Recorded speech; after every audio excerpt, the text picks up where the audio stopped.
Is that good? Okay.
here. That's right in the middle. Here? Or because if we're just missing maybe one like that. person, maybe it would be better. Being all in the center, Nadia would be on the side.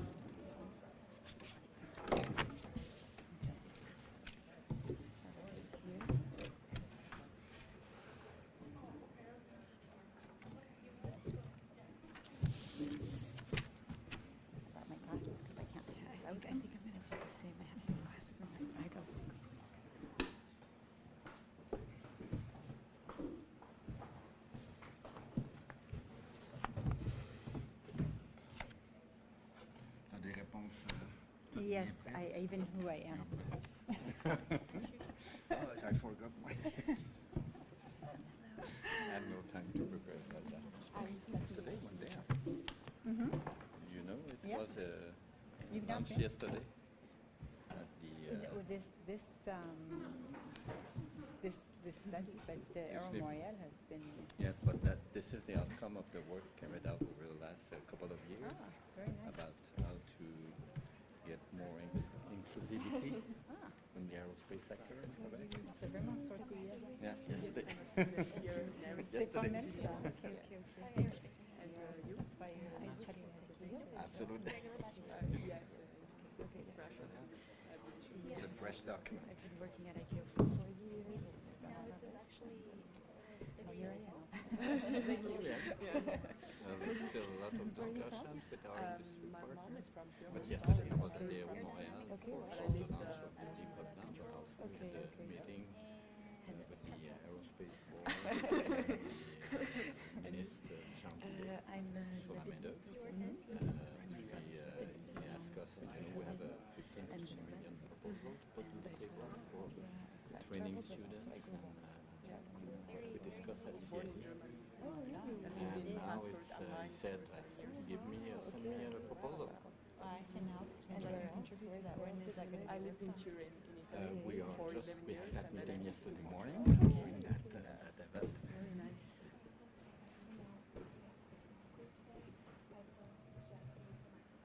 Speak louder. This is recording, so you need to, we can hear the audio so the microphone's up. Okay. Do we actually have to pick it up or does it? So we have to develop a proposal now with the Aero Montreal and the industry and the Aerospace Institute. So that will be interesting, I think. I would love to contribute. Okay. Whatever I can do. Yes. We still don't know exactly what. Sorry. Okay.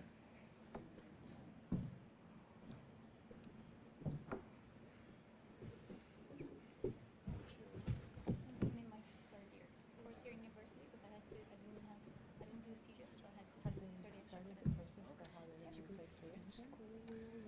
No, I went to Almost. Italian for Yeah. That's I nice. think In now Germany, everything I is was set in up. That should be, the emails should be sent to everybody anytime. That's The, really Yes, I useful. forgot Because Okay. there's a lot of really easy ways to integrate when that I into when I came to Yes. Italy, I unfortunately didn't speak German until we have to But get you had better to kind of in doing a way that for replace, sure. right? What you knew to adapt to this new environment. yeah, the exactly. announcement, And because I I had to learn really revised the quickly like final Italian really well to go to process school. So of, like because everything was reviewed forgot also. German, The but then in hiring high school I process did was good reviewed because they Yeah, they actually didn't find replaced. something Yeah, 5 it's years funny ago. because I also went And through it the same didn't kind of work, so experience we had to when I was a readjust. You kid. were there I in did the and last year, so and now then we have a more and formal after I moved to process. Australia, Me, when I moved to Australia, I completely forgot Spanish. willing to When put Spanish something, was very well structured, and which years is good. passed And by, now lived it's in done. different It took countries and time. ended up I'm at a little 17 bit living in overafraid Moradi. because now it's And Swiss stuff it was very, very quick. quit for I leave, really caught Spanish really quickly. After a end few of months, I May. was already and speaking a it lot of things fluently. are It's like moving it's somewhere, in your memory, and Yes. it's just waiting for the opportunity. When I was studying back German, I just like the grammar was really making no sense for me because it was so intuitive for me, like saying, oh yeah, this is normal, this is, but people were like, no, that's not normal. Especially in German, with ending sentences with verbs because and people those work on what translations will be flying in the 5, 10 years. Oh, but like everything, all the industry. But then, like when I came here in Canada, I don't speak much German, so but I understand really well. It's just when I speak it, I take more time. Yeah, well, that's normal. You know, if you ever end up living in Germany again, it will be pretty quick. It's critical that there's a system of getting Absolutely. into it. And what is good is the industry wants to see that cross-fertilization between different faculties. Before was more English, but it's like because I really confused the two languages. No, There are two yeah, systems. When I came here, I was speaking more German than English. Engineers able to speak about having the concern of marketing and that. Second year. And exposure. That's another one of my colleagues. It's nice. Everything that's around creativity, innovation, and for people to have that cross-fertilization in thinking. Okay.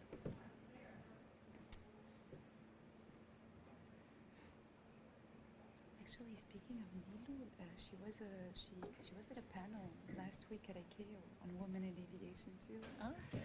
Yeah.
We're going to start.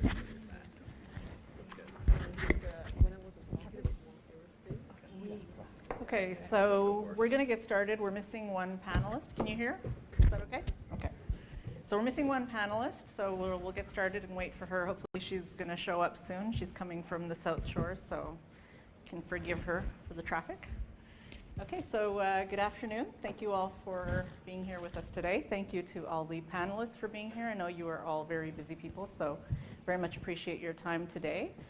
So my name is Nadia Bhuiyan. I'm the Vice Provost of Partnerships and Experiential Learning and a professor in the Gina Coady School of Engineering and Computer Science, and I'll be serving as your moderator today. So today what we're talking about is how to increase the number of women in aerospace. So as you may or may not know, women make up about 30% of the aerospace and aviation workforce in Canada, which isn't very much. In Canada today, we have about 200,000 engineers that are working, and Engineers Canada is reporting that by 2025, that's going to be reduced by 50%. So we're facing a shortage of 100,000 engineers in Canada. In the pilot profession, we're also expecting to see huge shortages by 2025 as well. So surely women can play a role in trying to mitigate the impact of the shortage in those professions. So that's what we're going to talk about today. So before we get started, we'll do some introductions of our very distinguished panelists, and we'll start with you. Hi, everyone. You want to grab a microphone there? Yeah, thanks. I think it's on. On. Hi. Okay. Hi, everyone. My name is Stefanie Fiore. I'm an undergrad student here in Concordia in aerospace engineering. And I'm part of Space Concordia in the satellite project, CubeSat. And also I'm a student pilot, and I have my student pilot license. And yes. Hi, my name is Dunia Abboud. I work as Associate Analysis Officer at ICAO, the International Civil Aviation organization, which is headquartered here in Montreal. So I joined ICAO as an intern 4 years ago, and this internship quickly became a job.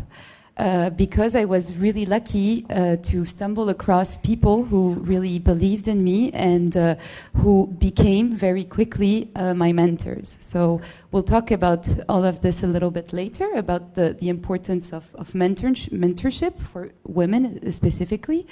But that's it about me. Hello, everybody. I'm Sandra Nichol. I'm the Executive Director of the John Molson Executive Center here at Concordia University.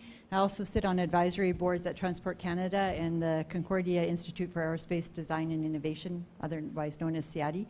And my primary role here at the university is to oversee a broad range of programs. A lot of them are related to aerospace and aviation and management of that. So we have collaborative programs. We really believe in the power of the ecosystem. So we have a lot of collaborative programs with the Airport Council International, with ICAO, and with the other people in the industry here. So we're excited about that and helping to fill this management gap that is coming up. Good afternoon, everybody. I'm Christian Moreau. I'm professor at the Faculty of Gina Cody, or school, and in the Mechanical, Aerospace, and Industrial department. I'm quite involved in research, mostly in surface engineering, so a lot of applications in aerospace, so working with a lot of companies in that field, but also I'm the director of CIADI, the Concordia Institute for Aerospace Design and Innovation. And at CIADI, we stimulate research in aerospace, but also we train students and organize internships in different companies here around Montreal in aerospace. Hi, I'm Simon Azar, and I'm a CIADI alumni. I love CIADI. I think I owe a part of my early career to CIADI. So today I'm Vice President of Strategy, Marketing, and Product Management at CAE. I've had the role for about a year and a half, and before that, I'm a Montreal native, but before that I spent 10 years abroad with Airbus in Europe and in Hong Kong, in roles of aircraft sales and marketing before that. Hi everyone, my name is Shoushi Bakarian. I'm SAE Aero Designs Coordinator, and I'm also a student at Concordia University. Hi everybody, I'm Dr. Stefanie Ruel. I am an assistant professor at the John Molson School of Business. In a previous life, I was the only Canadian woman mission manager working at the Canadian Space Agency doing life science experiments on various microgravity platforms, including the Falcon, the Airbus, the Space Shuttle, and the International Space Station. And perhaps starting with a little apology for the tardiness. Apologies, everyone. Niloofar Moradi. I am an alumni of Concordia and CIADI. Go CIADI for sure. I definitely benefited from the existence of such an organization within Concordia University. I'm currently working at Pratt & Whitney, Canada, where I recently switched roles to project engineering role. Working on the turboprop market that Pratt is involved with. Besides the job that we go to day in, day out, I do have the pleasure of sitting on the Industrial Advisory Board for Mechanical, Industrial, and Aerospace Engineering of Concordia University. I also am quite involved with CIADI and their activities. I also am a member of the Women Leadership Committee within Pratt & Whitney Canada, which is really focused on many different really domains, but I should perhaps focus on how to attract and retain talent, female talent, into aerospace, but of course a little bit of Pratt & Whitney spice added to that. So in addition to that, there's a lot of other activities. I'm not going to bore anyone with that, but definitely honored and a pleasure to be here today. Thank you, Nilu. So thank you, everybody. So we've got a great diversity. We've got students, we've got alum, we've got faculty, staff, and we have industry partners.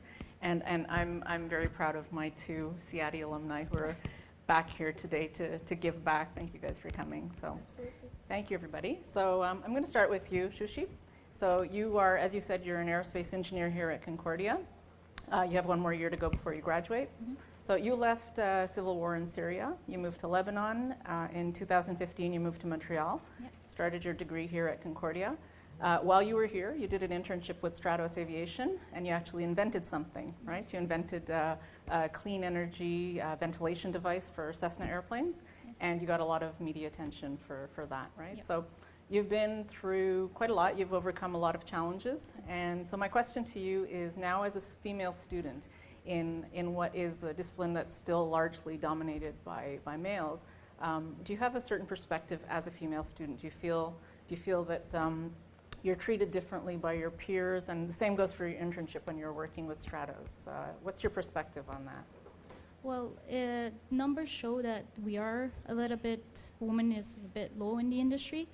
I think the problem is because we don't have that many role models, female role models in the industry to look up to. As she mentioned, like for mentorship, it's true because we don't have women to have them as mentors to girls that are like us in the that are still in school, that's going to be going into the industry to lead us.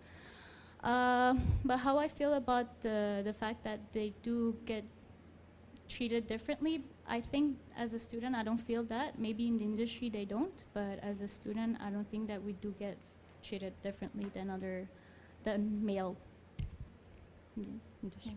Okay. So you feel that having more mentors in terms of professors or even yes. prior to coming to university would have been helpful? Yes, that would be definitely helpful.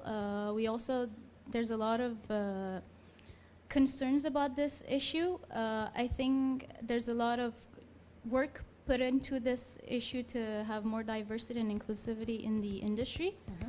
Mm-hmm. I think that having the mentors, it would be a great opportunity for us to increase that number and decrease the problem. Okay, thank you. Stefanie, what about you? You're also in the aerospace engineering program. Yes. What's your perspective? I agree with Shoushi also. Yeah. I agree with Shoushi with mentors, because I think also I had an internship in Pratt with CIADI, and I found that we don't have too many mentors, or also not mentors but like figures to follow or to be inspired by. Mm-hmm. And when I was at Pratt, I never felt different to be like a woman, or neither in school. I never felt different here in Canada. When I was back in Italy, I felt kind of different. When I was in high school in Italy, because I lived 11 years in Italy. When I was in high school, and when I said to my professor, I want to be an engineer, my professor was like, "Oh, you have a Canadian passport. Maybe it's better to go to Canada, because in Italy you will be treated all your life different, and you will always compete with men." That's what she told me at that time. And also what my parents also told me. And actually, when you enter a polytechnic in Italy, you don't see too many women. Female. Yeah, female. So the percentage is lower than 30, much lower, I guess. Yes, and when you enter industry, also it's harder when your father is an engineer. It's easier in Italy in general for contacts, but when you start from scratch, it's really difficult, and you will never have a big position as an engineer. Will always do management, or they will never give you a fellow position in general. It's really hard to find. Mm-hmm. So it's good that you came to Canada. Yes, 3 years ago. Mm. Okay, thanks, Stefanie. Nilo, do you have, you were a female student here at Concordia? Sure. I'd be able to maybe add to that a little bit. First of all, I'm really glad to hear that, not because I'm from Pratt that I say that, but I'm really glad to hear other perspective of other female, whether interns or employees, that they don't feel awkward walking the hallways, okay? One thing I'll say for a fact is that, yes, you cannot fight the fact that when you sit in class, you are, or I was a minority, mechanical engineering. I graduated back in 2010 from mechanical engineering, and just by virtue of who you are a minority. And same happens to me in a given day in a conference room with 25 participants. It often happens that I'm the only female around the table, the only female voice. But had it ever made me feel out of place at the beginning? I'll be honest, yes. Right? So you always want to think twice about what it is you're about to say. You always want to be certain before you kind of gather that courage to contribute to the conversation. But the years pass. You eventually establish, I guess, a sense of confidence, first of all, and secondly, reputation.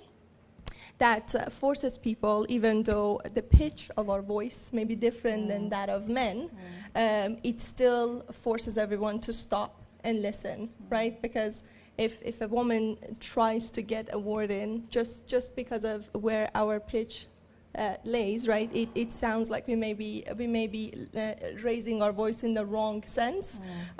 So that's something that I had to work on. That I don't have to raise my voice. It has to arrive at a place where people quiet down to try and hear what it is I'm about to say. So. It took a bit of time, but it eventually got there, and I'm really, really glad to hear that was your feeling as well. But there's definitely work to be done, right? There's obviously, if there's more of us, there would be less of that feeling, and that adjustment period would be shorter. Okay. Feel free to jump in anytime to all the panelists. So I'm going to go over to the other Stefanie, so Dr. Stefanie Ruel. So. You're a hidden gem here at Concordia. Surprised I haven't met you sooner, but so you have a pretty illustrious career as a scientist. You have an impressive background at the Canadian Space Agency, as you mentioned. You led more than 10 life sciences missions into space, and you were the only female mission manager at the Canadian Space Agency. And I could go on about all of your accomplishments, but we've got only a couple of hours here today, so we won't do that. You wrote an article, and I think it's also a book, entitled The Silent Killers of a STEM Professional Women's Career, and it's specifically looking at the Canadian space industry. So what are these silent killers, and what do we do about them? Yeah, thank you for that. That was very lovely. I'm going all red from embarrassment. So yeah, and thank you for the shout out on my article and my book. The library has my book here, so if you're interested. So yes, I did study the lack of women in management in the Canadian space industry. And what I specifically looked at is the way that we position ourselves in this industry. And when I say position ourselves, I mean men and women in social interactions and how we talk to each other. And what I found was, and this is mirrored in the UN report that was just announced this week, that 90% of men and 86% of women have a bias against women. That we position in the Canadian space industry for management positions, we position women below men. And we do this through our social interactions, how we talk to each other. So I looked at a spectrum of individuals. I looked at early career individuals. Some came from overseas and talked about their Italian experiences, working on the shop floor, horrible. And then I looked at middle career individuals and those who had been in the industry for 15 years or more. And it was striking, especially for the late career individuals, how completely demoralized and demolished they had been by the social interactions and how they had been positioned in this industry. What was even scarier for me as a woman working in this industry was the early career individuals, those who had less than 5 years experience, were unaware that they were already starting to position themselves as being under men in this industry. So those are some of the silent killers. I'll share with you a horrible example to bring this home.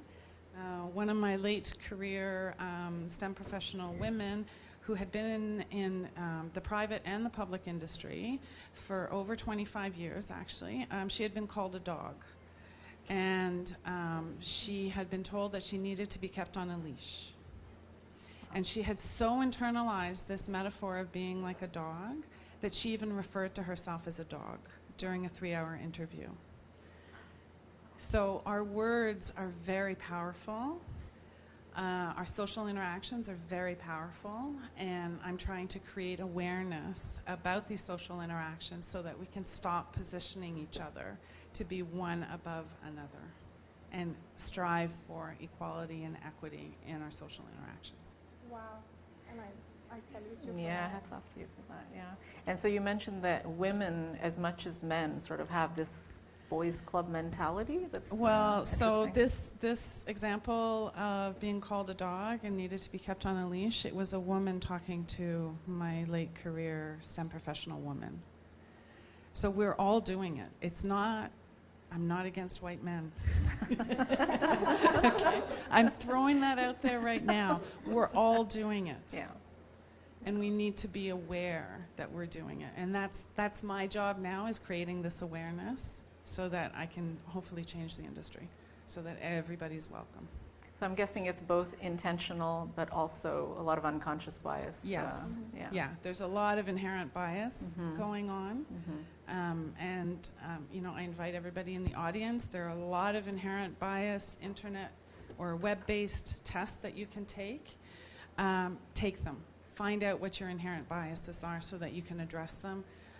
Creating awareness is a fantastic first step in undoing these unconscious biases. Yeah, we all have them. Yes, we all. We all.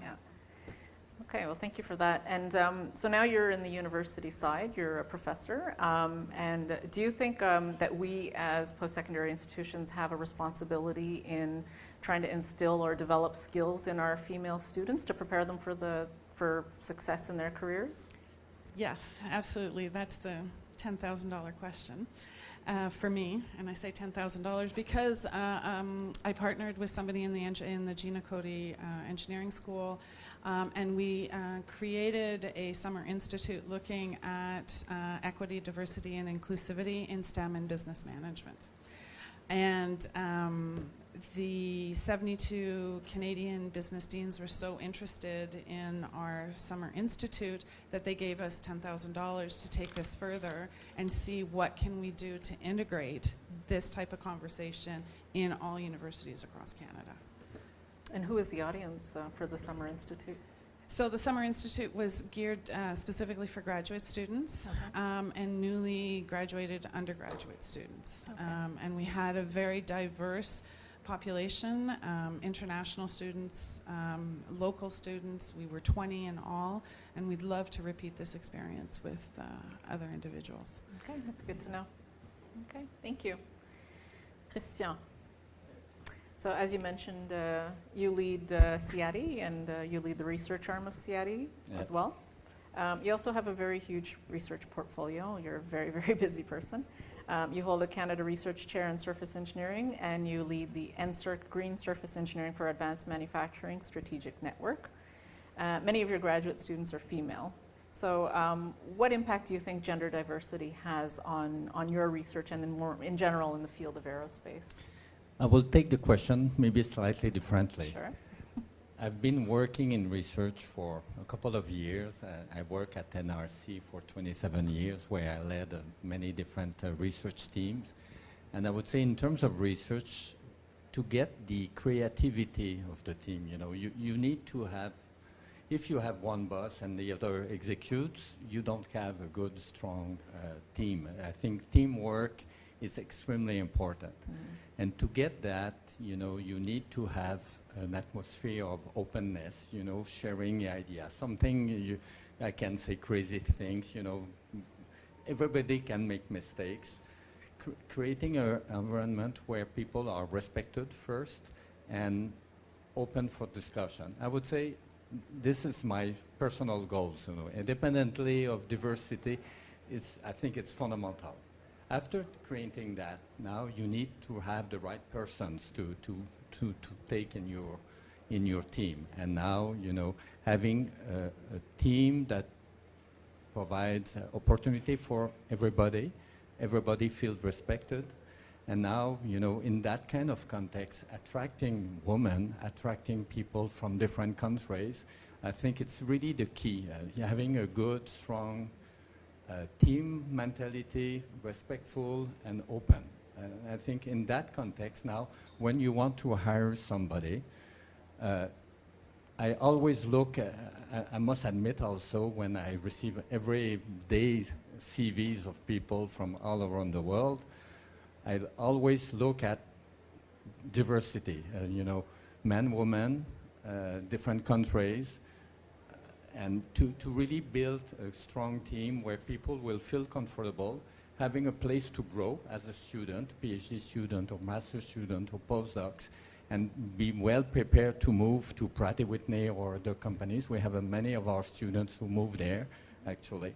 So, and women, I would say, what I look for always is people intelligent, well-trained, for sure, but also dedicated and, you know, very committed to the research. And I must admit, if we look typically women who apply, it's because most of them have those qualities. And it's why having also a good team representative of the society, we have still more men than women in the research, because I would say in terms of percentage, but we always get 30–35% of women. I would say I'm quite glad about that. In Green Seam, it's a Canadian network on surface engineering that I lead. Within the whole Canada network, we have about 35% of women as students. And the board of the Green Seam is majority. We have now more women than men. Just to give, it's same thing also on the advisory committee, international advisory committee. I would say that create a very nice spirit and good examples. You were speaking about models, and I would say for our students, having those people on the board, on the scientific committee or the advisory committee, I think is a good way to move forward.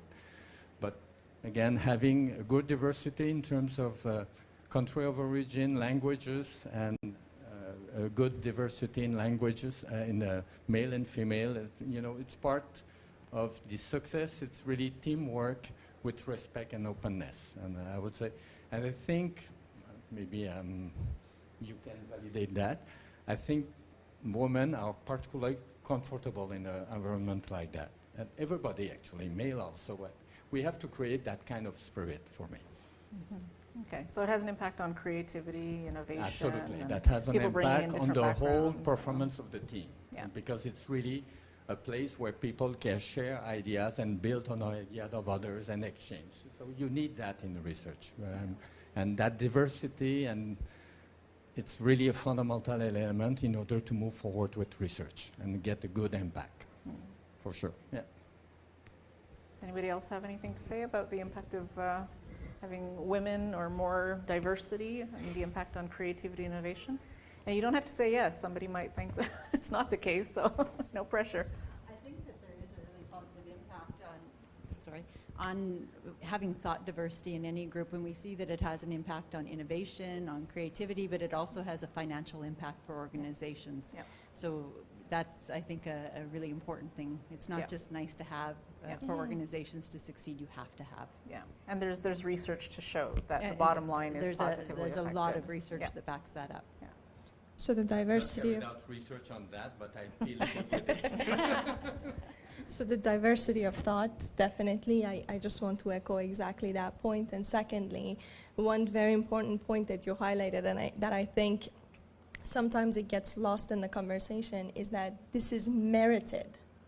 Yeah. Women are being placed on boards because it's merited, not just to fill a quota, because businesses are waking up to the fact that it's important to have female voices around the boardroom, because it's important to have the female perspective, which is different than of a man, just by virtue of the fact that we are different, mm-hmm. right? So merited diversity, right, is an important point to highlight here. Yeah, that's true, very true. And so you've been part of CIADI for how many years now? It's almost 5 years. Almost 5 years. Yeah. So do you see in the numbers, in terms of the interns that go through CIADI, in terms of researchers, more and more females, or is there In terms of faculty members, we doubled the number, but again, over the last 6 or 7 years. What's doubled, 2 to 4? It's still a minority for sure, Yeah. but I would say it's an example of we have more faculty members who are women, Yeah. so that helps also, you know, at one point if you have only male as a faculty member, but now clearly Concordia is moving forward, hiring more women, competent women in the field. So in terms of faculty member, we have doubled over the last 5 years. I think, I don't remember the exact numbers. I look also on the student, and I saw quite a big variations over years, but globally it's about 26-27% at this point over the last 15 years, something like that. Again, it's representative on most of the situation within the faculty, maybe a slightly above the mean value of the faculty, but it's around that. But I've not seen significant increase over the recent years. But I think it's a good to have that in mind and making sure again that we promote that within the faculty, within the different faculties actually to move forward. But I would say the number is there, growing, I would say slowly as we have more and more female students within the faculties at Concordia here. Okay, so there's something about we have to get over that 30%. We're just not moving away from that 30%. So now but let's go. I think it's a question of time. And we see in the other faculties, globally in Quebec University, you have more women than men, I would say. Yeah. In engineering, clearly, I think the example of models and making sure that, you know, at high school or at that point, you have more and more visibility and people. I think we were discussing about that, having Julie Payette as an example. It's quite very difficult to reach that. But having, say, women like you here and others who are successful on the market. Huh? What did you say? Ordinary people. No, but you know, David Saint-Jacques or Julie Payette, you know, at one point there is 1 or 2 per person like that. It's good to see them, I would say, but we're having more CEOs and, you know, more examples and making sure that these women are visible for the young girls and at high school particularly. I think there are a lot of decisions that are made at that point and making sure that they consider engineering. You have seen maybe statistic about that. In primary school, girls or boys are about the same, but at high school, for a reason I don't know exactly, but clearly women tend to feel a little bit less competent than men in engineering, which is totally wrong, but I don't know exactly what is the solution for that, but clearly the capacities are certainly at least equal to men to address challenges in engineering for sure. Yeah. One of the things that Kathy Begg, who's the first female president of the Ordre des Ingénieurs du Québec, she's really now going into primary schools and starting to talk to girls at a very young age. So which is yeah. So Sandra, and then we'll start. Yeah, I think one of the other unconscious biases that we have is CIADI is a cross-departmental collaboration, and we talk about getting women into engineering, but women into aviation and aerospace doesn't just mean being an engineer. Yep. There's a broad range of careers that people can pursue in engineering, in aviation and aerospace. And it doesn't depend on you just being a math wizard or being extremely interested in scientific things, although women are very capable of that. But there is this bias that aerospace engineering means or working in aviation aerospace means that you are an engineer, you're a pilot, you're these very technical things. And there's a broad range of careers to pursue in this area. Actually, Kaylin wrote an article about that, and she talks a little bit about all the different types of positions there are that are non-technical. Yeah. Well, there is this like real unconscious bias in the industry, and that exists. And going back to what you said, between women and men, that you know, there's this sort of overwhelming perception that women are less decisive than men. Like there's this idea, women are less innovative, or female executives are more intuitive. And those are all things that when you actually test them and look at the research, there's no data that suggests that that's true, but it sort of comes down to having this unconscious bias and this lack of confidence because of the stories we tell ourselves. So. Absolutely. That we, what I called it in my research is women have to walk this gendered fine line between being assertive, not bitchy, excuse my language, and merit, which is very gendered. And men don't have those same concerns. They have different concerns. I'm sorry, no, but not those, no. But I wanted to come back to a point that a few of you have raised, and that's looking beyond mentors and also looking at the historical presence of women in the aerospace industry. And in Canada in particular, we have an awful lot of hidden figures, if I can borrow from the American space program. And I and my collaborators are actively working to bring these women forward, and I want to share this with you because I think it's very important for the students to hear this. Alouette was the first Canadian satellite launched into space during the Cold War. It marked Canada as the third spacefaring nation after the USSR and the US. Historically, we always celebrate the 100 men engineers who collaborated on Alouette 1. We have found over 120 women who worked on Alouette 1, and nobody knows about them. So people like Doris Jelly, Dr. Louise Hertzberg, these are names that we do not hear about in the aerospace industry, and we need to get those names out so that the young girls coming up through elementary school and high school know that women made a significant contribution in space exploration. So you're not alone is what I'm trying to get across, especially to the students. There is a history of women contributing to the aerospace industry, and not just in engineering, in multiple different roles. Maybe we need our version of a movie. Yes. I'm working on it. The Canadian version. Okay, so now let's move over to the aviation industry. So the three of us, we know the Secretary General of ICAO, Fang Liu, and she's a strong proponent of trying to get more females interested in the field of aviation and also on how to retain them, right? So Sandra, let me start with you. You're the Director of the Executive Education at JMSB. You offer a lot of successful programs to professionals and to executives. Do you see any trends in terms of women in leadership roles in aviation? And what are the skills you think that women need to climb the ranks in this profession? Yeah. So I think that there is people that are getting more interested in management roles in aviation in general, and there's a lot of global training that's going on around that.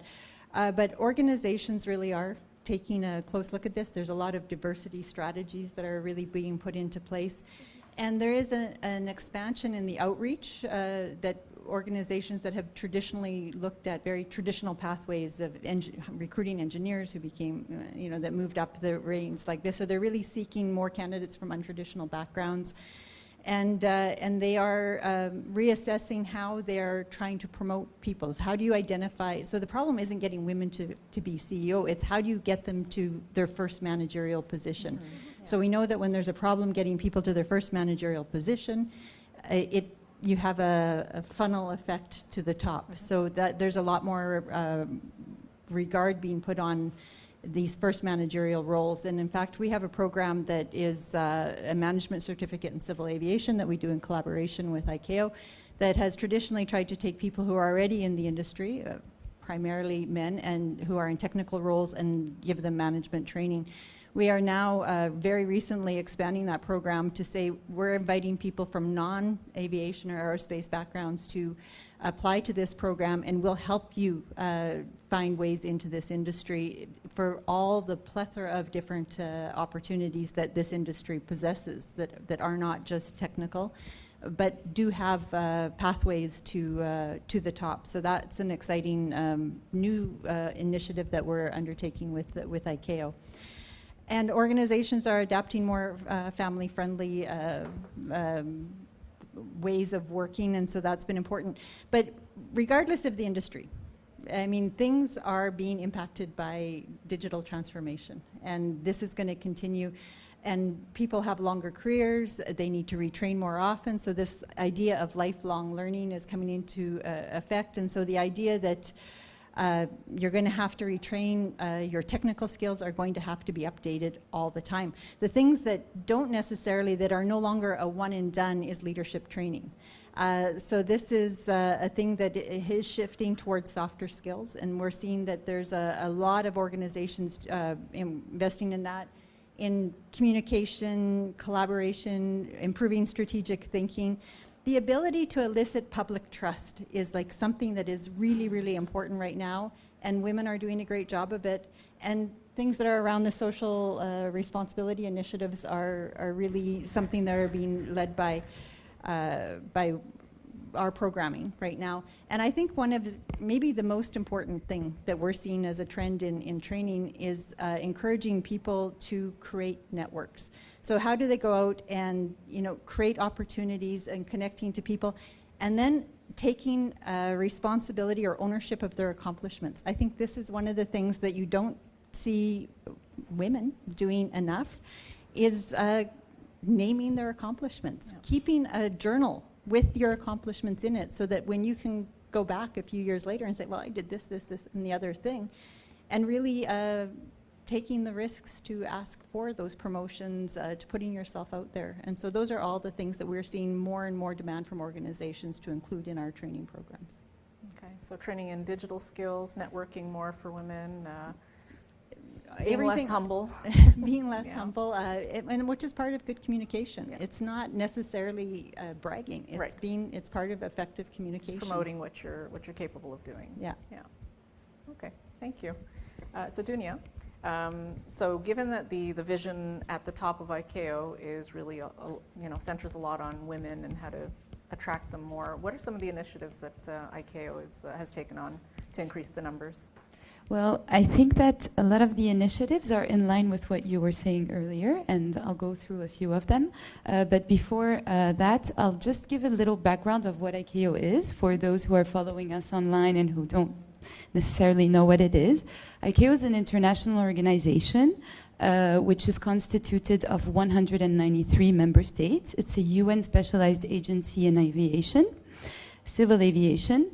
And essentially, every 3 years, all of its member states come to ICAO headquarters in Montreal to adopt a number of resolutions that are going to influence ICAO's work over the next period of 3 years. So, long story short, that's what it is.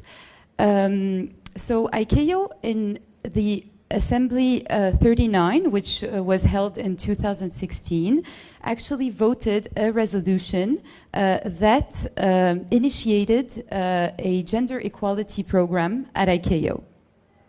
And so this gender equality program quickly turned into a great summit, so a gender equality summit that was organized in 2018 in South Africa by ICAO, UN Women, and also UNESCO.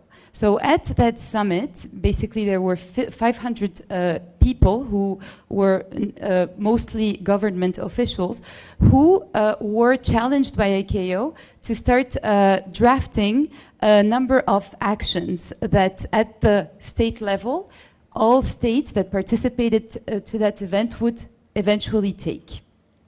So a lot of very important actions were taken, and I'm going to name a few, but all of this information is available online, so if you're curious, go on ICAO's public website, look for Assembly 39, and you will find a lot of very useful information.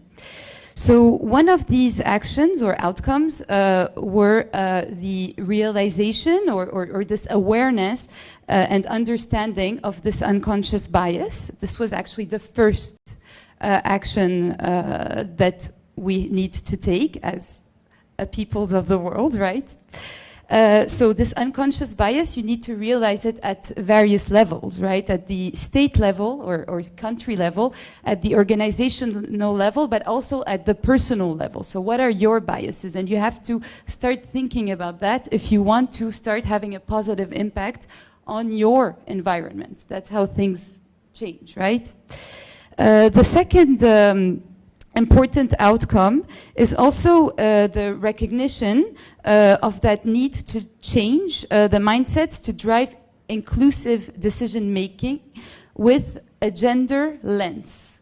So one other also action is to start advocating STEM programs. So at the university level, this is something very important. And what's really positive, I only named a few, there's a lot more, but what's really positive is that actually states have started to implement these actions by drafting policies and enforceable legislation, and by creating specific programs to empower women, to give women the opportunity to have decision-making roles at the government level, specifically in aviation, but also by partnering with other bodies that are not necessarily connected to aviation. So this is very important because 50 years ago, we still couldn't vote, right, in many countries. And today, women are having managerial positions at a governmental level. So the progress is there, obviously, and we have to, think where we come from and where we're going, and a lot has been done, definitely. So these programs, these initiatives, best practices that these states have started to implement. So at the last assembly, Assembly 40, states have started, actually shared all of these best practices in the form of working papers, also available online. And a lot of states have really seen the importance of sharing all of this information. So eventually, they influence other states that haven't necessarily taken action at this point in time. So ICAO's role in all of this is really a leadership role. We're really lucky to have a Secretary General who takes these issues very seriously and who has started to really raise awareness at the international level, but also internally in our own organization to help women, achieve gender equality at the end of the day, right? So there's also one last resolution that was voted at the last assembly, which is actually very interesting. So ICAO will now have a new joint advisory group in gender equality and gender equity. And I think that with this, a lot will be achieved. One more initiative.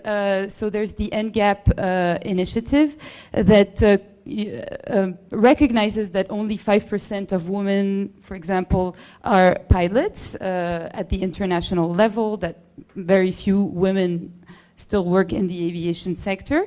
So this NGAP initiative, its role is to find different ways to collaborate, for example, with academia, with other governmental bodies to really promote aviation as an interesting career path for women. And there's also a few partnerships that ICAO has already signed with different associations, recognizing the importance of the existence of those associations, such as the International Aviation Women's Association, that I'm sure a few of you are members of. And so with this organization, ICAO has been granting scholarships for women, recent graduates, to have an opportunity to work in an organization such as ICAO and eventually have an impact, right, on ICAO's work. So yes, that's pretty much what ICAO has been doing lately. Also the partnerships, as you mentioned, with universities, with Concordia University, on the management, civil aviation management program, and many others, just to name a few. Yeah. Okay, well, that's already a lot. And are you seeing impacts? Are you seeing the numbers going up? So I definitely see that things are changing. I definitely see more women at the managerial level at ICAO, occupying what we call professional positions. Mm-hmm. So this is really a good thing. But the gender bias is still there, and it's not going to, disappear from one day to the other, and it's our jobs at our levels to make a difference, right? For example, in my case, I was really lucky because I had mentors, men and women, by the way, who really pushed me to get out of my comfort zone, travel around the world, speak with all kinds of different people, with all kinds of different cultures and backgrounds and ways of seeing life. And I think that today, my role is also to have this positive impact on people I work with on a daily basis. So, always keeping in mind that you have to have a very ethical, stance towards life. You have to be strong. You have to trust in yourself, and so on and so forth. Well, thank you. Well, you make an important point. Mentors don't have to be women only for women. You can also have male mentors. Yes. So we have nothing against white men, as Stefanie said. You bring a lot to the table. That's why you're here. And we'll talk to Nilu and to Simon a little bit later about what the other industry partners are doing in that regard. But thank you very much. It's very interesting. My pleasure. So Stefanie, as we mentioned earlier, you mentioned you're a student in aerospace. You're also working with Space Concordia as well. Yes. And you're a pilot. So I moderated a panel in the fall. Nilu, you were there. That was organized by Pratt, CAE, and Ernst & Young. It was on unconscious bias, and one of the panelists was a young female pilot. She's a captain of Gulfstream 650. And we talked about the 5%. Like in STEM fields, the numbers have gone up to about 30%, but for some reason in the pilot profession, it's remained at 5%. It has just not gone above and beyond the 5%. And she talked about one of the reasons, she talked about the low number of females that come into the profession, but also the low retention rate. So a lot of females who go into it, but they leave because of that boys club mentality. So do you feel that as a student pilot, or as a, when you're in that environment, do you feel that boys club mentality? Yes, I'm gonna explain this by my own experience, as I moved in 3 flight school because of that also. So the first time that I decided to enroll in a flight school, it's because another student was a pilot as well. She did her license in France, and she told me, "Oh, I have my license." I was like, "Oh, that's really interesting. Flying a plane, it's interesting." And I always wanted to become a pilot when I was a small kid, but I didn't know how to become a pilot. Because when I was in Italy, it's not clear the path, and it's really expensive also in Europe. Also in Canada, it's expensive, but in Europe, it's triple price of here. And when I came to Canada, I met this girl, and she was like, "Oh yeah, you can do it as well." And I enrolled in a flight school, and I was really lucky to get a female flight instructor that it's really hard to find. And she was the only one in the flight school, and she told me she's gonna be my student. That's how it worked. Mm-hmm. And the first time that, in general, my flight instructor told me it's the first flight you understand if you like it or not, if you like to be a pilot. And I really like it. I enjoyed. I think it was one of my best experience of my life. My first flight, and my first landing and my first takeoff. I will never forget that. And she told me the problem that her, as a female instructor, for her was really difficult as well, because they trust us less. I think that's the big problem, because she told me like they trust less because they are not used to see female pilots. It's not something common to see, and sometimes it's just stereotypes, and we don't think we have it, but sometimes we have it, we do. And she told me actually that for her was really hard to do her first solo because her flight instructor was not trusting her, and she made a lot of hours to have her pilot license. And she told me most of the female pilot that I know, they made more than 50% more than men to do their solo, not because of their skills, because the skills are the same. I don't think me as a pilot, a student pilot, I don't think it's something different. There is no strength. You don't need something different than a man to pilot a plane, I can say. And yeah, that's the most problem, because sometimes girls give up on it because they think, oh, I'm not capable of doing this, so maybe I'm gonna switch career. But I think that's the most problem. And that was my first experience. And then I was flying à l'Essèdre. And she was my mentor. I think if it wasn't for her, I would not start. I can think I will just leave, because they chose us less, I think. Then the school shut down for reasons, and I had to change school. She went to Quebec, and she became a captain for a small company there, so I had to change school. And I went to Saint-Hubert, a school there, and over there I didn't like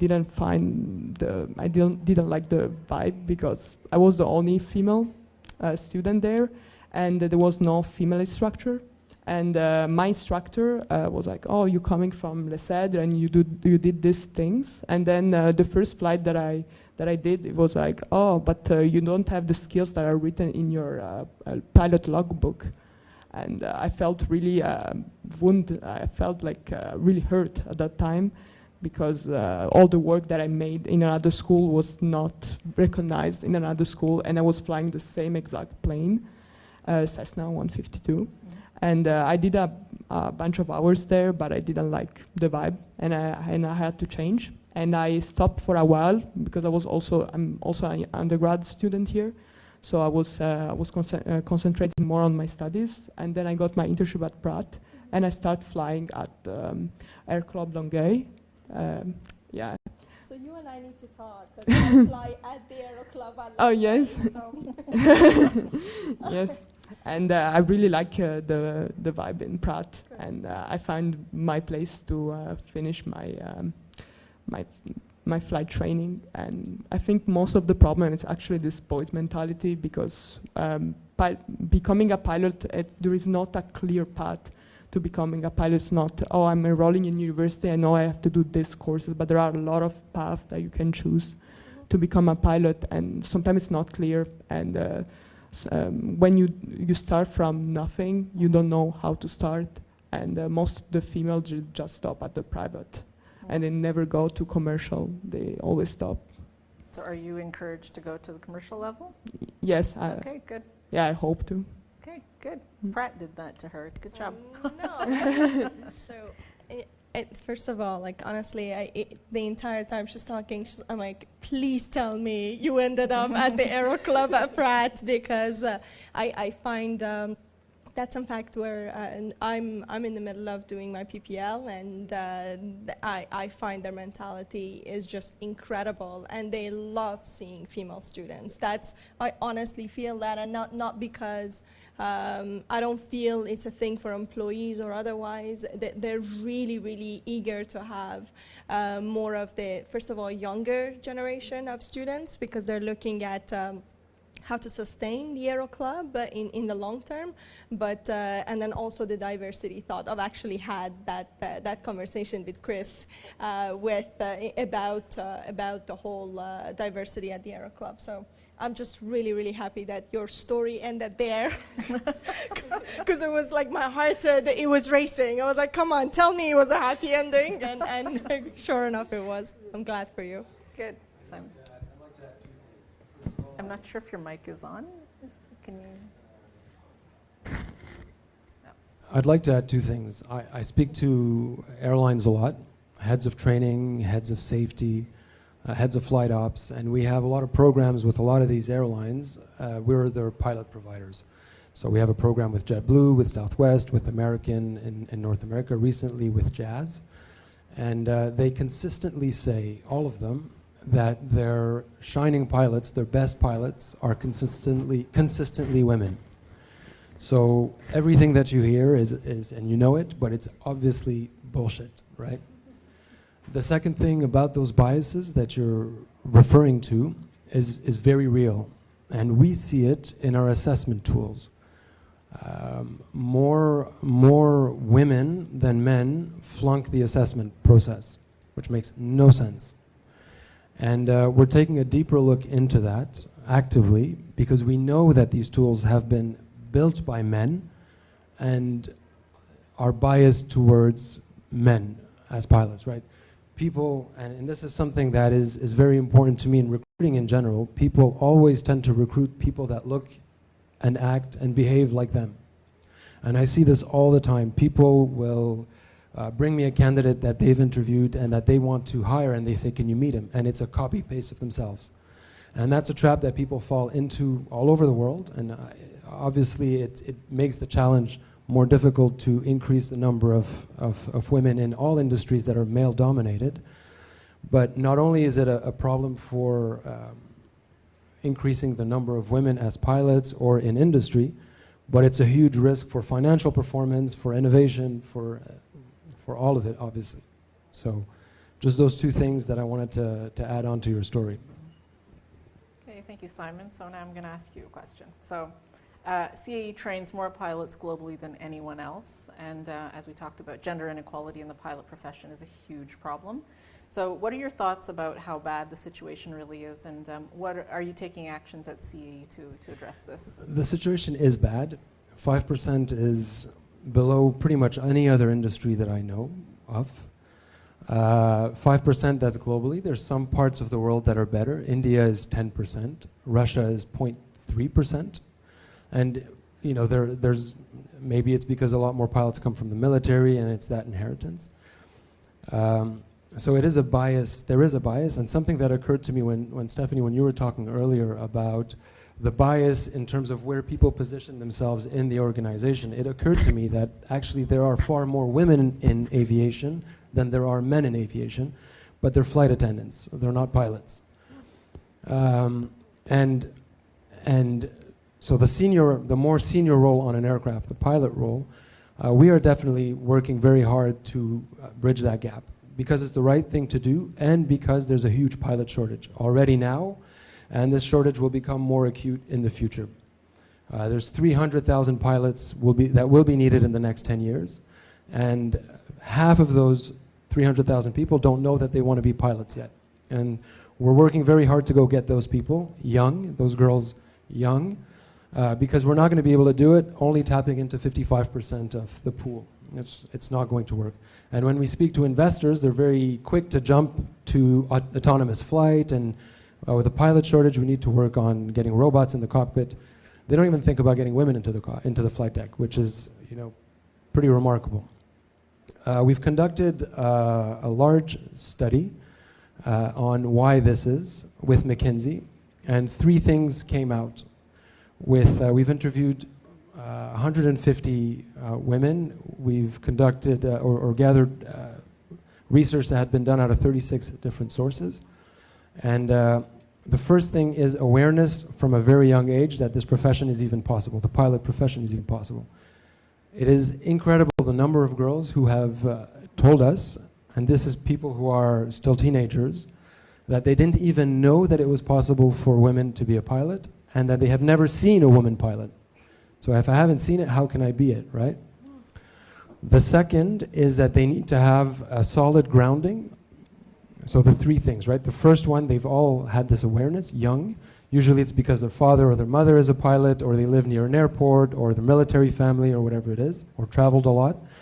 The second one is a solid academic grounding in physics and math. And the third one, CAE, is address the first and the third one, which is create awareness and generate role models.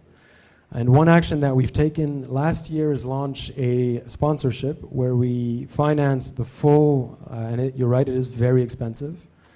We're financing 5 cadets entirely, course, lodging, everything. So it's $1 million for 5 people. It is a lot of money. And we do it with airlines, so that airlines also help us to do all this promotion. And these women are going to be our ambassadors on social media at recruiting fairs. And the result after 1 year has been quite remarkable. One of our partner airlines is EasyJet. And we've seen a jump in female applicants at EasyJet from 12% to 35% in 1 year, just off of the awareness that this program has created on the fact that this was even a possibility. A lot of people have applied and have continued even though they haven't won it, and it's created a buzz.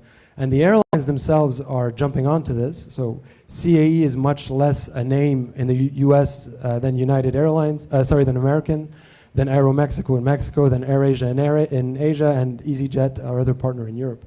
But this is really the way that we're, creating, I would say, a more, the word tentaculaire, we're trying to be more than just our reach, but get a broader reach, and that's one of the things that we've done.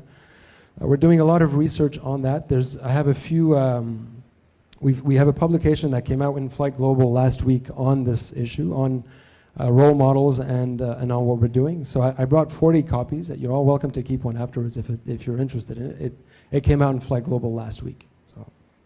Okay, that's great. That's amazing. I saw the initiative at CAE, and I was just wondering how successful it would be, because it's so expensive and because there are just so few women that are helped by it. But that's an incredible metric. That's amazing.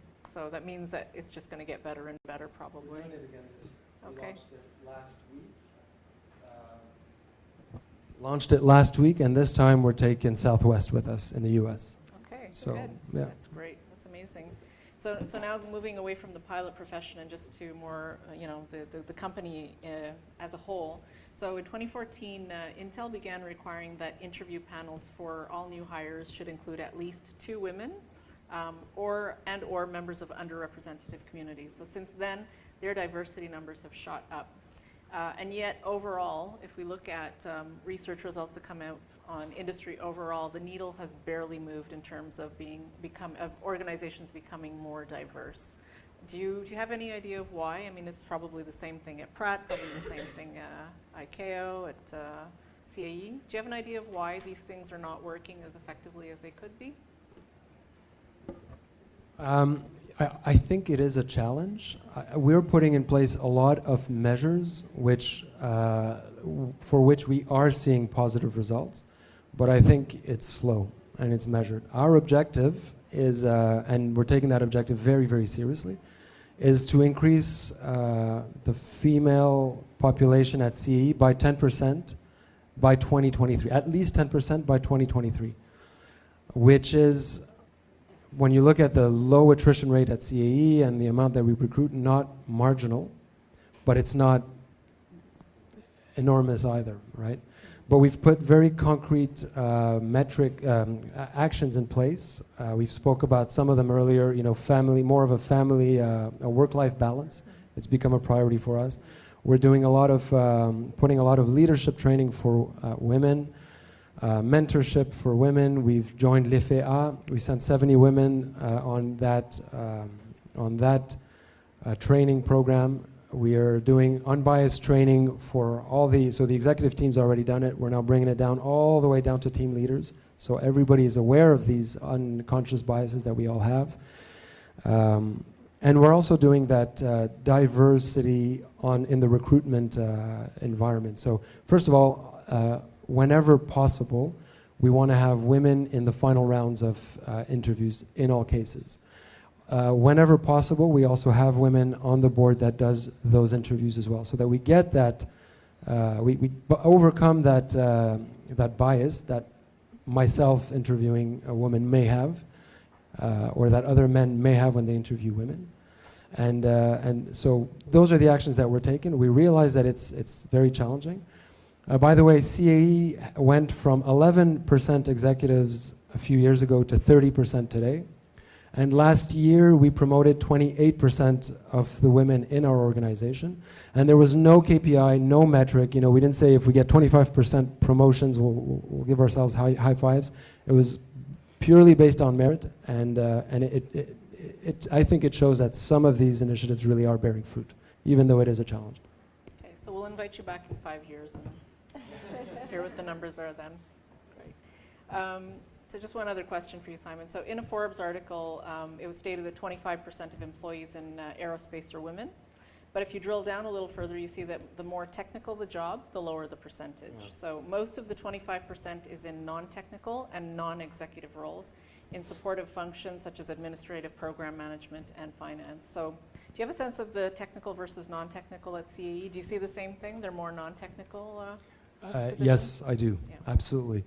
So we're 22% women today. And if you look at the technical and engineering organizations, it drops to 17%. And then if you look at the technical roles and engineering roles, it drops again to 14%. So what we're doing there is really trying to send women in at engineering recruiting fairs to create this ambassadorship and to try and really bring, we want to bring in more women, not just because it's the right thing to do. We need that point of view. We need that diversity. It's important for innovation, like I said, for financial performance. So we're doing that, and we're trying to team up as well with the female or associations in universities, in engineering faculties, wherever it exists. Okay, so you're really looking at all different levels at the company. Okay, thank you. Okay, so Niloo. So there's talk about the leaky pipeline in the aerospace industry. So in other words, women come into the industry, but eventually they leave. You graduated in 2010, so you've been at Pratt as an employee for 10 years, and as an intern a few more years than that. You're surrounded by a lot of females as well. I'm not sure what it's like now, but when I used to walk in the halls of Pratt, there were a lot of female students there. I'm not sure what it's like now, but you can tell me. Do you see this leaky pipeline phenomenon at Pratt? So, leaky pipeline, I can't say I see that so much. You remember correctly, there's always been a lot of female interns and that have been attracted to Pratt. Whether or not we manage to retain them, or some of them get stolen by CAE, that I'm not too sure of. But what I can tell you is that yes, throughout the years, my own friends, that have say started at Pratt or started at Bombardier, and then they leave to go to another industry. Yeah, we do hear of it. Why that would be? One thought that comes to my mind, which has been a theme as we've been kind of going through this discussion, has been the fact that where do you see yourself ending, right? Do you really feel like there is an opportunity? Do you really feel like your skill set is something that will be appreciated and promoted by the company? And perhaps the answer to all of that is yes, but perhaps we're not doing a good job showing our female employees that just stick with it, and it will come. So sometimes, obviously, that in any organization, I'm sure Simon or any of the panelists would agree that there's always pockets of management style that may not be very friendly towards female employees. I have heard of stories within Pratt, but I'm also proud to say that those are really, really minorities. Okay, so for a very large part, we are appreciated for who we are. We are not encouraged to change who we are and to be one of the quote-unquote boys club, right? It's okay to be yourself, and in fact, that's very much appreciated. But are we showing them? Are we showing them where this pipe ends, right? Or do they feel like I have to do a full 180 of leave aerospace and go into banking? Nothing wrong with that, but I have seen that in my years, and you wonder why that is. And within 2 years, the person ends up being the manager of X and Y, and then when you talk to them, they're like, yeah, I'm appreciated. And it's not that they were not appreciated in the place they were, but they didn't get that feeling. And if I may extend this pipeline, right? Again, we touched upon it before, but I think it's so important because it's all about if you want to increase the numbers, we're doing all these great initiatives. At Pratt is the same. We have so many initiatives for to make Pratt a workplace that's interesting and that's attractive to female talent, and we want to retain that. But what are we doing before the applicants are ready to apply for a job. Right? Comes back to the point of it starts at the primary school. It then gets affirmed at high school. Then it comes to the university where we have to encourage them, we have to nurture them to make sure they put up with it's not easy studying engineering. I haven't forgotten all of you girls out there.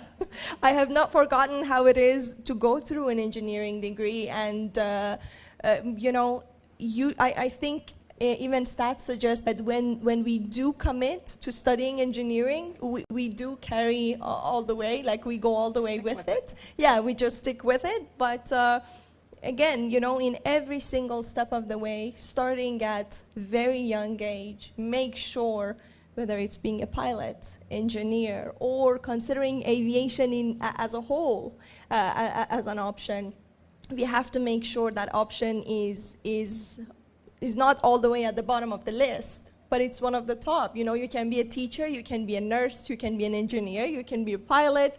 Bring it higher up. You know, if there's a list, then let's make sure all these options are visible and talked about.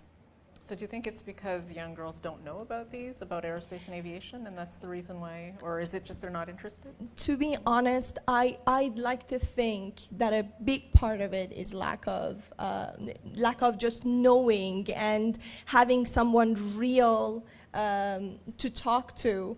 Just recently, there was an event that I actually, perhaps we can talk about it afterwards, but there was Centre Sciences de Montréal had an event of Femmes et Filles de Sciences. It was February 9th on a Sunday, and essentially they had gathered a whole bunch of different companies and universities, and Concordia was missing there, and we'll fix that. But essentially they had booths, and they had these young girls, the families that would show up with girls girls younger than 17, they would get into this event for free to show them all the options. And Pratt, I actually organized the presence of Pratt there, and we had an engine cutaway at our booth, and I swear to God, I cannot forget, like the little girls, they're not even tall enough to look over the engine, but they would walk up to the engine, and I would say, do you know what you're looking at? They'd be like, no. So I had, you know, a picture of, you know, an airplane and the two engines. I'm like, this is what this is. And if it wasn't for these two engines, the plane wouldn't take you to Cuba or Mexico or wherever. And then you see their eyes sparkle, and it's like, you see all these 7 girls around this table? We all work at a place where we design, we manufacture, we do different things, we hold different corners of this product, you know. And then I would send them to talk to the different girls, and you honestly would see a spark in their eye. And I had so many of the mothers, they said, like, it's amazing that they were talked to, that this was even mentioned to them as an option. And the mother would tell me, I wouldn't even think of telling my daughter. Right? So that's where it starts. It's awareness. It's putting ourselves out there. It's for all of us to make sure, and already by just listening to everyone, I know we all do a lot of that, but even more so, let's make sure the awareness is there. Let's make sure Concordia is there at those events, and you know, and that we keep pushing that agenda. Yeah. Okay. Great. Well, thank you very much, Nilo. So now I have questions that are open to all panelists, so feel free to jump in. So what do you think is a key to success for women in male-dominated fields such as aerospace? Not all at once, please. I think that I'm covering the hidden figures that have been role models, and I think that when answering to your question, when people are in school, when you ask kids what they want to do in school, they want to be teachers and doctors and nurses and things that they see. They can identify, they know what it is, they can kind of look at what that career is like, but nobody has heard of a lot of the careers that people can pursue as engineers, or what that means, or the creative options in that, because they don't see it. They can't tangibly feel it. So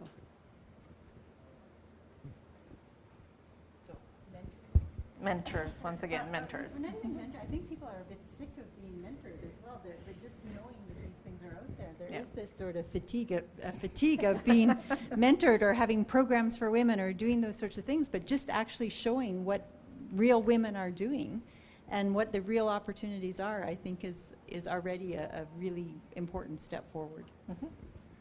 And just speaking about the possibilities, I think it's not the whole solution, and there is no only one solution, but just speaking about it, showing that it's a concern, and there are a lot of opportunities that are out there. I think it's an important step forward. You may know about this, that was launched yesterday, actually, the Livre Blanc white paper on inclusive organization in aerospace for women, for I would say diversity, integration. It's a good, have a look on that. There are a lot of opportunities, an image of the current situation and action that can be taken. That was published yesterday, actually, by Aero Montréal. And it's a good, again, speaking about it, having concern, changing mentality. It's all contributing to see more and more women in different boys' club positions or areas. Go ahead, Simon. I guess for me, advice, I would say, raise your hand, take action, and this is personal, right? This is my perspective. When I lead a team there are a lot of women in my team, and the ones who succeed are, and maybe that's my unconscious bias speaking, but are, they voice their aspirations, they take risks, and they communicate clearly what they want to do, where they want to go, that they want to evolve, that they want a mentor, that they want guidance, that they want coaching, if that's what they want or that's what they need. So I guess that would be my advice: is step forward and communicate clearly what your aspirations are. And I'll say one thing that I said at the ICAO event actually last Friday. There is no one size fits all, right?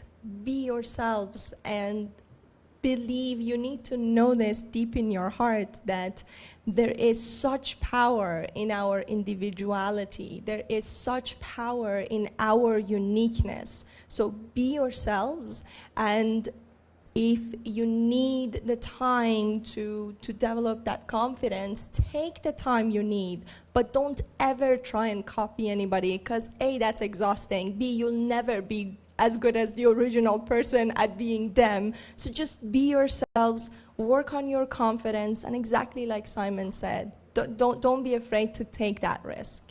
That's my 2 cents.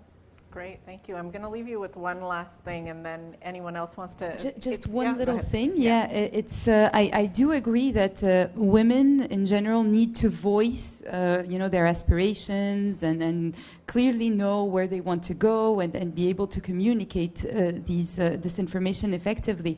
But it's true that there are still preconceptions, and sometimes you're faced in front of a wall. You know what you want, you're clear about it, but there's something, there's a wall between what you want and where you are, right? So this is something we need to take into account, and that's why I'm really happy to see, all of you who have more senior positions actually being aware of that, the importance of creating a proper environment where people feel essentially comfortable. So yeah.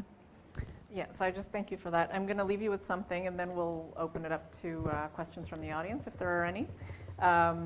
So I've done this a few times, and I just like to hear what people have to say about this. So there was a Harvard Global Online study that was done recently of more than 200,000 participants, men and women, and 76% of the respondents had gender biases and tended to think that men were better suited for careers while women made better homemakers. And that includes women who responded. So my question is, we're in 2020. What do we do to change this? And we talked about a lot of great things here already. Is there anything else, any final parting words or advice that you would give to help change that mentality, not just in men, but in women as well? Come on, that's an easy question. I think putting statistics in front of that, when you actually measure the preference, it doesn't bear out in reality.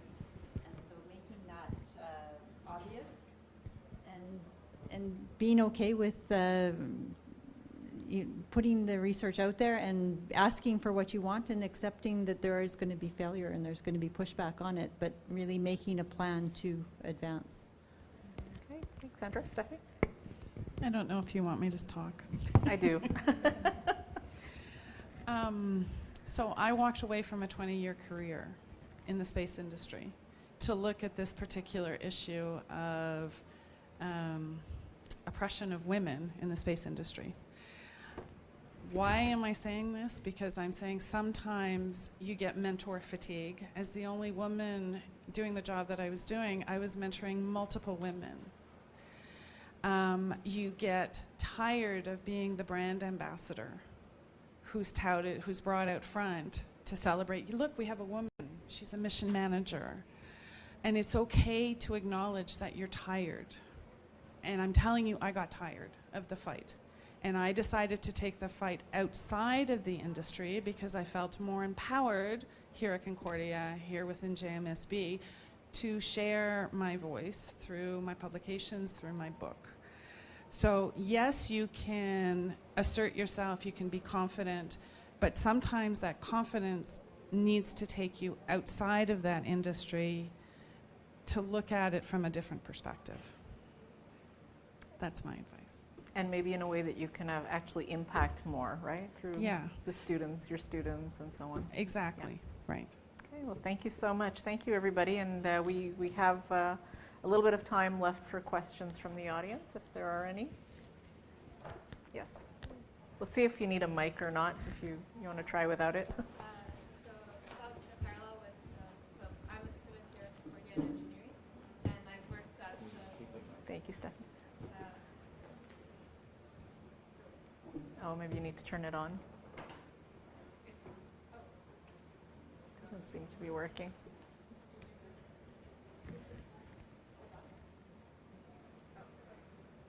Thank you. Hi, so I'm a student here at Concordia in mechanical engineering, and I've done a few internships at Bombardier. And a thing that I've noticed a lot is my colleagues would all have 20 years experience and a lot of experience in aerospace, and rarely came from other industries. So when you came up with the parallel of the leaky pipeline, I thought, is it just in the industry in general for aerospace that it's just you have to do your 20 years to get to the end of the pipeline, or is there also some other outside outside of the industry that come into aerospace? Yeah. That's the question. I can talk about the space industry because I studied this question in particular, and it's actually mid-career women who leave. So the ages of 35 to 45 is when the greatest amount of STEM professional women leave the space industry. Completely different. I think somebody said banking, yes. Right? Yeah, completely different. So my experience is an anomaly because I would have classified myself as a late STEM professional because I had 20 years experience in the industry, but the highest number of STEM professional women leaving the space industry is 35 to 45. And none of them, none of other industries come into aerospace or space? No, it's very cliquey. Yeah. Why is it so cliquey? I don't know. I'm finding now with digital transformation that we're getting a whole new influx of people who are coming from different industries. Data scientists who worked for fashion industry, for example, or CX designers or app developers who worked in AI or in Silicon Valley or anywhere else in other industries, which are being brought into our industry because our industry is now going through its digital transformation. So I think it's it's a challenge and it's refreshing at the same time. I think you're right. Most of the people in my case as well, both at Airbus and CAE, are careered aerospace professionals. it's hard to say why. I mean, generally, I think in most careers, you come to a point where your equity is very much in the field where you have experience. And so transferring industries becomes sometimes a little bit more difficult. But I don't think that's specific necessarily just to aerospace. That's my opinion. But it's not to say that it's impossible at all. It's just, but it is the case at CAE and at Airbus. You're right. And I also don't know if it's specific to women either, because a lot of my students keep in touch with me, and I have even just a male student who just reached out to me over the weekend saying that he left aerospace to go to a completely different industry. And I've heard of a lot of male students who've changed from, you know, they've been in CIADI, they've been in aerospace for years and years, and they just decided to switch. So, yeah, I don't know of any studies that looked at that specifically, but there are organizations now that are seeking people from outside the industry. So Airport Council International is specifically going out and looking for people who are not necessarily from the airport industry. Our current manager or president of the Montreal airport is coming from the beverage industry, because there's this real focus on customer service excellence, and they're finding diversity in that industry is helping them. I guess the only thing I would add, as far as influx is concerned, Simon had a very, very good point. Definitely, we're trying to learn from other industries, in exactly the kind of fields that Simon highlighted. But you just can't have somebody who doesn't know the product walk in and suddenly be the executive director of turbo machinery. I'm making an example. Okay, the reason for that is there's a very basic and deep knowledge of the product that's required to do certain technical higher level leadership positions. Even though it's an executive director, at least at Pratt, what I do see, the super technical modules, if I could refer to it as that, are places where you want people who really understand the product, right? So I can see potentially how you would take somebody from another, for example, engine manufacturer. They would walk in, start leading because they're looking for change in that super technical area, but I can't see how they would not know the engine industry or the basic ABCs of the engine, and then suddenly walk in and lead a highly technical 350-person organization. Maybe that's another perspective. Any other questions? Okay, well, thank you for being here. Thank you to our panelists for a very interesting conversation. I think, Dunia, you brought some material from ICAO. Simon's got material from CAE. You have only one booklet. I guess that's yours. But please feel free to pick up some of the material. Thank you all once again. There's snacks and drinks in the back. Help yourselves. And oh, sorry, yeah, so you also brought some stuff. So pick up material on your way out. And again, many thanks to all of you. I know you all have very busy schedules, and so we really appreciate you taking the time to come and talk to us today. Thank you.